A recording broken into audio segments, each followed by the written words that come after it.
Welcome to Reach Church. I'm Marshall Fant, the Director of Church Consulting and Strategic Planning for Gospel Fellowship Association Missions. My purpose is to encourage pastors and church leaders as you refocus, renew, and revitalize your churches. We've established this podcast to offer practical tips and suggestions as you equip disciples to make disciples. It's Marshall Fant. Welcome back to GFA Missions Podcast Reach Church. So glad to have you with us, joining by either video or audio, either on YouTube or one of your favorite podcast platforms. We do welcome you and thank you for coming along beside us for this. Be sure and let us know if there's any way we can help you. Or if you have a topic you'd like for us to discuss, you can email me, mfant@gfamissions.org. And actually, today's topic in the podcast was a request from a listener.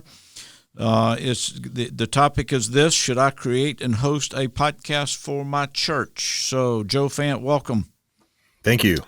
Yeah, so Joe is no stranger to the podcast world and our world, and he has done this, and he's got an interesting story with their podcast, so one reason I want to talk it through. So the background with the question was this: okay, if I start one, what equipment do I need? How long will it take? What do I do? Why should I start it? And so I sent these questions to Joe because Joe's been on both ends of this. So he's had one, they paused it, and now they're praying about reintroducing it. So I think I want to give you that right. Is that right, Joe? So I wanted to get them that up front. Yeah, we started a podcast several years ago. It was actually a brainchild of my wife's. She had an idea of communicating with some of the ladies in the church through a podcast, and then through a series of conversations, we ended up getting all the equipment to be able to do a general podcast for our church. Yep. Okay. So that started several years ago, and then we're currently on a hiatus, a break, to be determined whether or not we're going to continue. However you want to say it. We had a good run of about a little over 2 years of doing the podcast every week, and now we're taking a break and trying to figure out whether or not we want to start it back up. All right, so let's break this down. Okay, so when you think about a podcast, just you mentioned so outside communicating with your wife's desire, Becky's desire to communicate with the ladies, what else were y'all trying to accomplish?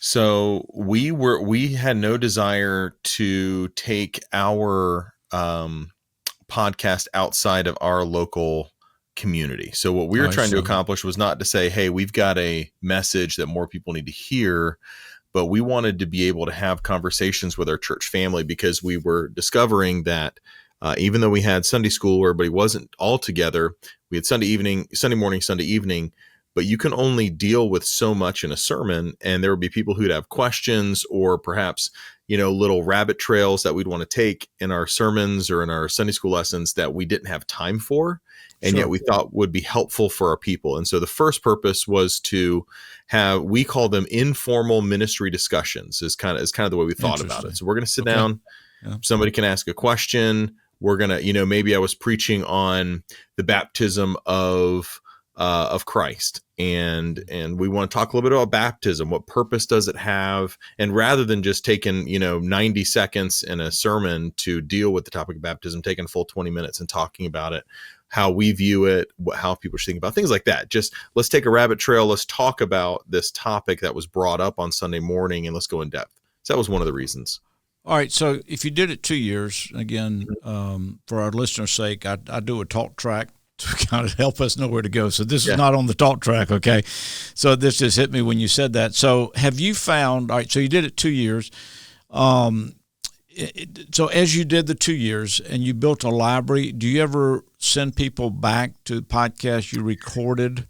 Yes. Has that been used, or especially when I'm talking about baptism, okay? So if the discussion came up. Yes. Okay. Yep. So we've done that. I actually did one on so I recorded a podcast specifically for that purpose, actually. So I did a podcast episode that was nothing but reading passages of scripture about suffering with background music. And it ended up being probably, I think it was somewhere between 18 and 20 minutes of just, I had it all prepared and just read it all the way through. And I would go to people in the hospital and pull out that podcast when they were sitting by themselves and have them play. It's just scripture. And it was scripture being read by their pastor, and so things like that. There were some things that we'd point people to, but that was the main one. All right, so let me ask you. So that in that aspect, it was helping you shepherd the congregation, especially with any other aspects of podcasts. You say, okay, this helped me shepherd. Yeah.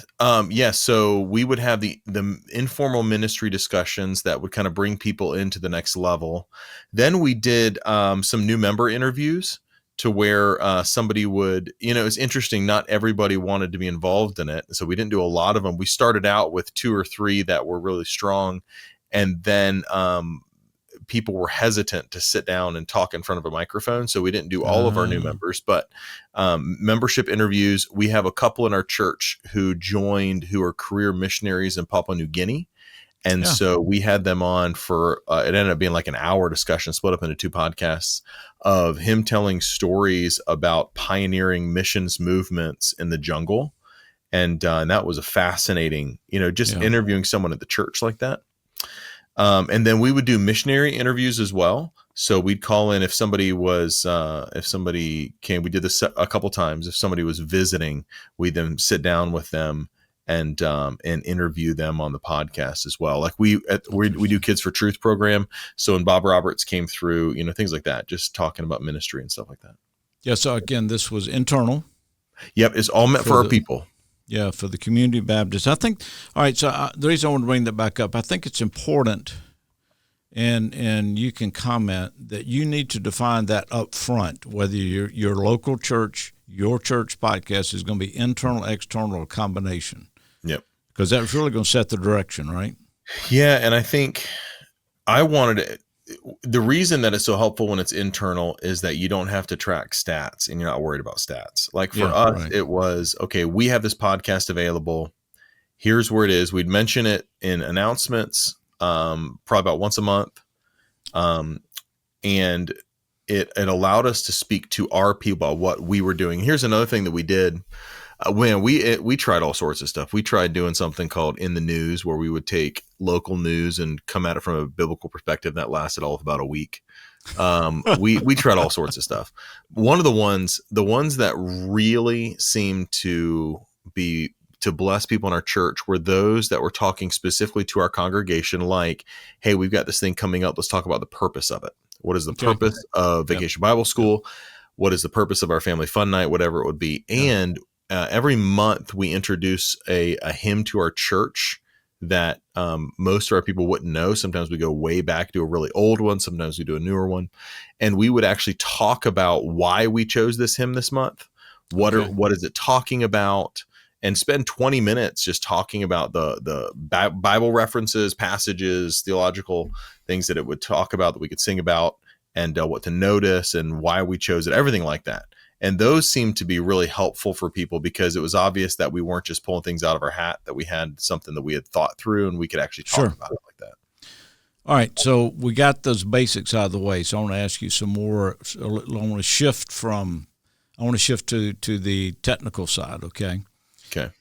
So let's talk about the financial commitment and what kind of equipment you started with. All right. So first, recording, editing, and posting. All right. So what kind of financial commitment and what equipment did you start with? Did you have it already ready, or is this something, because you have a school as well, right? Yep. We've got a Christian school. Yep. Yeah. So did you buy new equipment or you had something? Yeah. So we tried originally to use, microphones we already had at the church, stuff we'd use for music and stuff like that, but it didn't work well at all. And we found that the easiest thing, because I was doing the recording, I was doing the editing, I was doing the posting and everything. All right, stop right there. Whoa. Say that, repeat that. Yeah, I was doing the recording, the posting, the editing, and that's one reason why we're not doing it anymore. Okay, right now. All right. So that was part of this layout. Yeah. All right, so proceed. Yeah, so we bought Rode has microphones that are really good quality for less expensive than things like a Shure podcast microphone. Yep. We have 4 here in the office. Yep, They have you have this one, and we Shures. have 4 Rodes. Yeah. Yeah. Okay, Rodes. So Yep. so I think our microphones like $100 a piece, and then we Yep. got a tabletop, kind of like yours, a tabletop mount there, and those were like maybe Yep. $40-$50 a piece. And then I bought a little like a mixer. It's Yeah, sure. and it would go into that, and then actually into my iPad, into GarageBand. All right. And so I just set up GarageBand and hit record. There were a lot of things that it was not perfect. In fact, there are a lot of times it was super frustrating because it would stop or it would start, and we'd have to pause it. But it was cheap, and so I think all in from the entire setup, we had well under $1,000 into the into the equipment. Okay. All right. And then after that, it's mainly time and energy. But that was our setup. All right. So with that, the other side of that would be how did you decide on the formatting? Was it going to be when sometimes it was just you speaking and sometimes it was interviews, right? Is that what I'm hearing you say? Yes. So Ben, it wasn't just me. So Ben Jaquot is on staff here as one of our associate pastors, and Ben and I were the ones who'd host the podcast. Okay. And, we're good friends. We had a good synergy of being able to joke back and forth or talk back and forth. And sometimes, depending on how we decided to split it up in our preparation, either I would ask the questions, he would answer them, or he would ask the questions that I would answer them. But it'd always go back and forth, and we try to tailor that based on our strengths. And then we bring a third person in to interview, like a missionary, perhaps a couple. Yeah, missionary or a couple, or a new member, or a new member. Yep. Yeah. But it was always 2 people. It wasn't just one, and so we go back and forth. Yeah. Interesting. Okay. So let me ask you this. All right. With that, all right. So, did you do this in your office? Did you have a separate room? Because you got space limitations, all kind of. Where did you do this? So sometimes we do it in my office. Sometimes we do it in a side office that's over here. That's a little more has a little more soundproofing. But honestly, it was just like a little table with micro. We did not do video. That's a whole nother bear. Okay. Which if that's a whole nother level, which we, first of all, I don't think people want to look at us, but, but we did not do video. It was just audio. So we could do it pretty much in any quiet space. And it was just a little table with 2 microphones. He had his notes. I had my notes, and we had the iPad going to record, and we just hit it and go and just sit there and talk back and forth. But the point is, you still had to set it up, right? What's or that? Not? Did it stay set up, or did you did not stay set up? No, we had little clamps, and we'd have to set it up every time. And and that's the thing, is that we didn't have a place that we could leave set up. That'd be a really specific area that only get used, pretty infrequently. That's when I was talking to some other pastors about this. That was the thing they said. Mm-hmm. We come in, we had to set it up, we had to take it down because we didn't have room for just a designated podcast room. So that was a challenge. All right, so let's talk about the challenges. Okay, outside taking up, setting down, buying the equipment. Let's take that off the table. All right, so what was the biggest challenge you faced while you were doing it continually? Did you say once a week? Was your format? Yep. So we record it once a week, usually record it on Tuesdays and post it on Thursdays. The biggest, so the hardships, we have a term we use here called, you got to feed the beast. When you create something that requires creativity, when you start something that requires constant creativity, you have to feed that, and you have to continually, it has to be on your mind. You got to schedule it out. You have to continually feed and perform, because once people get used to that, then you have to always give it to them. And for some, that's good. Like Sunday morning sermon, that's a blessing, because that's a pressure. But when you continually add those things, you can only do so many before you start to hit, basically a line where you're doing a lot of things, but you aren't doing them really well. And so the biggest thing for me was really, it wasn't the recording. It actually wasn't figuring out what to talk about, really, or even doing the actual podcast. It was the scheduling, the actual technical recording side, and then after that, the editing. And then after the editing, then you got to figure out, okay, are we going to do music as an intro and outro? What happens if I mess up? I have to go in and cut and all this kind of stuff. And then I have to upload it, and then you have to post it. And it ended up taking hours of my time that I really needed to spend somewhere else. Yeah. And so that's the hardest part for me. It wasn't, I mean, we had a whole list. We had another 30 topics that we could have talked about on our list. But the scheduling, the recording, specifically the technical side of recording, posting, recording, editing, and posting takes a long time. If you want to do it well. If you want, and see, that's one of the problems is that it's so easy to do it well. I shouldn't say easy. It's easier than it used to be. Right. You know? And so everybody has a podcast. And if it's not done well, you actually lose some of the, you lose a little bit of your validity of whether or not people actually listen to you. Yeah. Yeah. So if you're going to do it, you have to do it right. One of the other pastors interviewed said his number one challenge was content. To keep so you had extra content, but your main pressure was time. Yeah, because if we're recording once a week, we have like a resource center, for lack of a better term. It's like or a better idea. It's like a bookstore that's in our lobby, a big bookcase. So we would just do on a rotation of, we'd highlight something in the bookstore or the resource center. And then we talk about something on the sermon the next week. And then we do our hymn of the month the next week. And then perhaps we do an interview. So we were not lacking, because we're only publishing it once a week. We weren't lacking for what to talk about.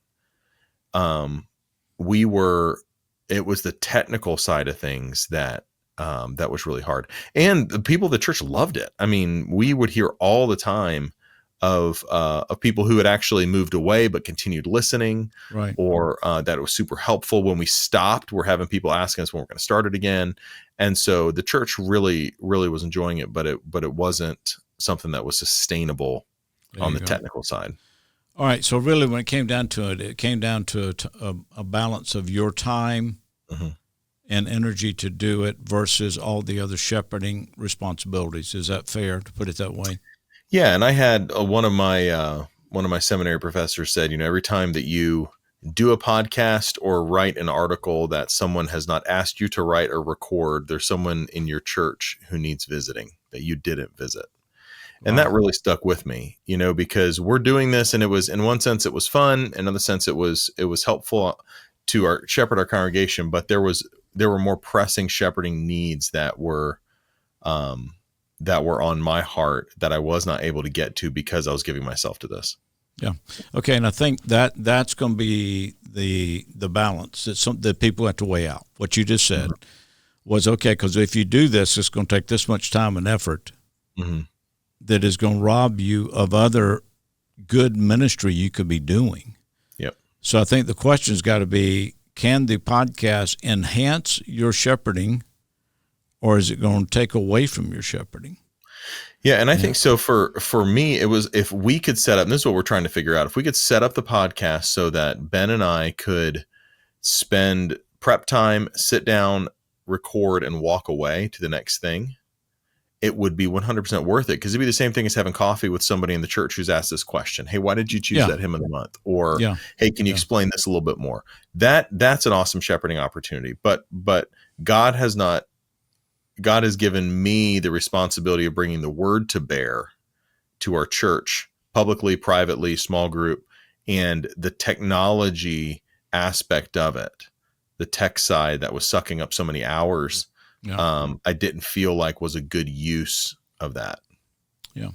So, I mean, as you look at it, it was something good to do. Oh, and you may reintroduce it. Yes. Right. Yep. But you got to find a better. Oh yeah. In an ideal world, it worked really well. In fact, it enabled us to talk about some concepts that our church people would not have been able to hear my heart on. And so in that case, it was great. So go back and remind us, and I think you mentioned it, but I forgot. The average podcast, not the one of reading scripture with the music for somebody's suffering, but the average podcast, the hymn of the month or highlighting a resource. what was the average length of that? Hymn of the month, we tried to keep to 12 to 15 minutes. All the others between 20 and 25.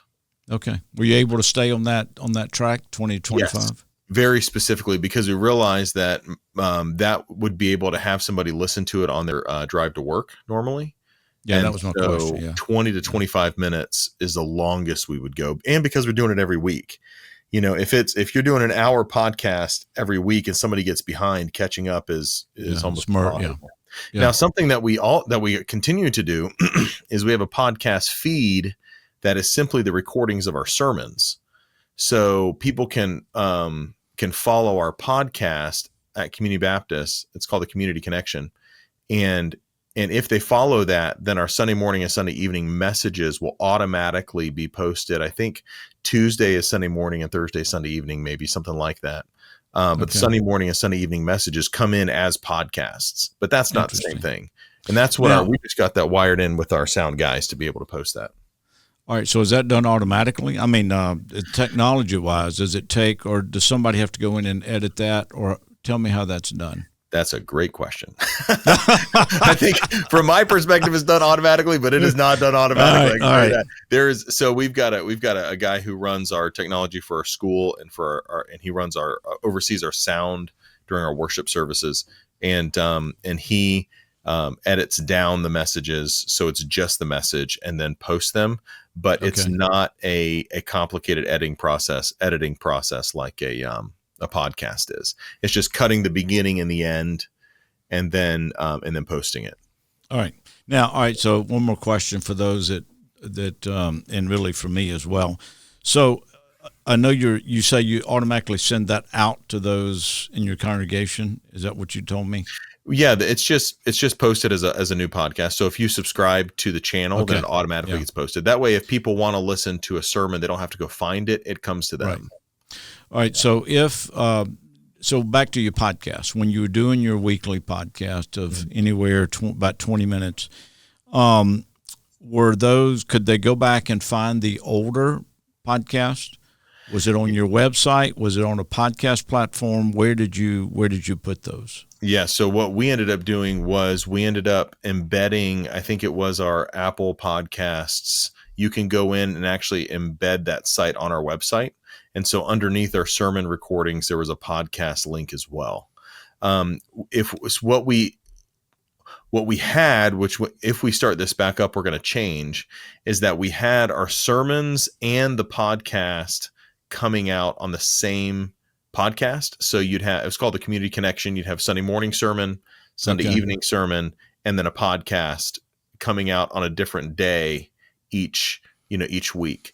If I do it over again, I wouldn't do it that way. I would do a sermons feed, and then I would just do the podcast on a separate feed and a separate podcast. And the reason is because when you go back to find them, you have to weed through all these sermons, and you're looking for a specific podcast. When if you want a sermon, you can just go to Sermon Audio, which is what we use, and just find the sermons there. Okay. All right. Now, and you may or may not be ready for this question, but what was the biggest challenge as you were producing the podcast that you're saying, wow, we hit a home run on that? Okay. So what I'm saying is men are thinking through this, and the guy that wrote me about it. So what was maybe that challenge, or maybe it wasn't a challenge? Maybe it all went pretty smoothly. Yeah, the challenge for us was all the tech stuff, the actual recording of it, the actual content wasn't really a challenge for us. Like everybody's going to have their own challenge. And the reason that I don't think it was a challenge for us is because Ben and I are close friends. We, like I said, we have pretty good synergy when it comes to recording. We talk over a lot of these issues anyway. So whether it's during a pastor's meeting, whether it's during a one-on-one meeting during the week or during a discipleship meeting, we're already talking about these issues. And so a lot of it, even sometimes in a meeting, we'll be talking and we think, you know what, we need to do a podcast on this. We need to talk through this on the podcast. And so for us, once we got into the actual recording of the content, it was great, but it was all the tech stuff. And the ones people liked the most were us talking about either controversial issues or current topics. And the reason that I didn't shy away from that kind of thing was because I was speaking specifically to our church. How do we respond to this in our area? How do, what are we gonna do about this? What do we believe about this? Where do we stand on this theological issue, whatever it would be? Where can we be different? Where do we need to agree, and to talk through that? People seem to really enjoy those because that's what people want to talk about and questions they want to ask, and sometimes they're scared to ask. Okay. So, all right, a couple more questions, and again, appreciate taking the time. Joe Fant, Community Baptist Church, South Bend, Indiana. So, while you were recording over those years, did you take seasonal breaks, or did you just do it every week? So we would take seasonal breaks. We would do a fall and a spring, and usually maybe one during the summer if we could, or two, depending on what our schedule was. Sometimes we would record 2 podcasts back to back. So we'd take a week, and we knew we couldn't record next week, so we would record 2 this week, and post them over the next 2 weeks. But yeah, we would take a fall season and a spring season, and a couple during the summer as we could. Yeah, but I do think it's important. If the way that people get the most benefit out of it, in my opinion, this is just my opinion now, is that you have to be consistent. It's better to be short and simple and consistent than to post once every blue moon and deal with a long, unless you're doing long form journalism, which that's a different topic. But what we're talking about, take one issue, talk about it 5 or 10 minutes, and then move on. But I think if it's just one person talking, people are going to tune out. You need yeah. So I agree. All right. So let me ask you 2 more questions, and we'll wrap it up. Was there a church podcast? Did you look at any other church podcast? I mean, like local churches did you research any of that? Did you look into, or you just knew what you wanted to do? I knew what we wanted to do because I didn't know of any other church podcasts that were doing it just for their church. Like my heart wasn't to start a podcast to expand our ministry. That's the last thing we need. I wanted to do something for our church. And so we sat down and thought, okay, what is a way that we could do it for our church? And then we just kind of created it from scratch. Yeah. All right, good. All right. Last question. All right. So as you started it to where then you paused it, what evolved? Okay, what did you see evolve? All right, for instance, this is what I mean. All right, when I do a podcast, to me, it's almost like preaching a sermon. I got to do all my research. I got to get my talk tracks done. I got to line up everything. And then when I come to record, I got to be ready. Okay, this is boom. Okay, this is game time. You got to record. Because once you start it, it's out there. Like I say, you got to feed the beast. Like that's your wording. Okay. So, and to me, there's a large amount of energy that I have to put in to be ready, and to record and to do guests. How many can I do a day? Whatever. So I've got to do that. So as it evolves, different things. So as it evolved, did it evolve in any way? I mean, did it get like with me? Did it get easier? Energy-wise, did it take a different format like you, as a church, gave you feedback? So just from beginning to where you paused it, what did you see change and for the better, okay? Yeah. Or any changes you saw? Yeah, I think the actual content became easier because we kind of got in a rhythm of, okay, here's how we need to be going. We can tell when we've about exhausted a subject and we need to just shut it down. What became harder was the continual, for me, I'm not naturally gifted administratively. Whether or not I'm gifted at all administratively, I think is up for debate. But the scheduling of, especially if you're going to do members interviews of, hey, when can you come? When can my schedule work? When does your schedule work? Yeah. And then also I started to dread the editing of it. And I would not look forward to the podcast simply because I didn't want to set it all up and edit it. Although I loved the actual content. of what we're supposed to be doing. So that and what evolved for us in a good way was how we were going to actually interact each time. So we knew when we got to Hymn of the Month, we knew the pattern that we were going to hit, and we could sit down for 5 minutes and say, okay, you've got the history of the hymn. Okay, you've got who wrote it. You got a little bio on who wrote it. You got, I'll take the theological themes. You can take the Bible verses. You pick a favorite verse. Tell me why. I'll pick a favorite verse. I'll tell you why, and then we're good to go. And we knew that going in, so we had some prep work already done. So that for us wasn't the big deal. It was the scheduling of trying to get other people to be a part, and just the tech side of it, which you don't see. It looks so easy, but it's not. It doesn't happen automatically. Got it. Yep. Great advice. All right. Any last words? No, I think if you can do it for your church, it's an awesome opportunity to have conversations that you couldn't have in any other vein. But you have to be ready and make a commitment to do it for a certain period of time. And like our commitment was, we're going to do this for a full year without worrying about who's listening or not, just so we can get it out there.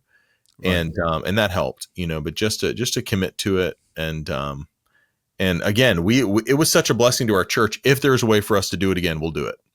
But we have to wait until it's sustainable. Yep. Okay. Joe Fant, Community Baptist Church, South Bend, Indiana. As football season approaches, I hope your Notre Dame does well, except for against our Tigers. But other than that, great talking to you. Appreciate your time. All right. Thanks. You're listening to ReChurch, a podcast of Gospel Fellowship Association Missions. If you would like more information about our ministry or how we may assist you and your church, visit us at gfamissions.org/consulting.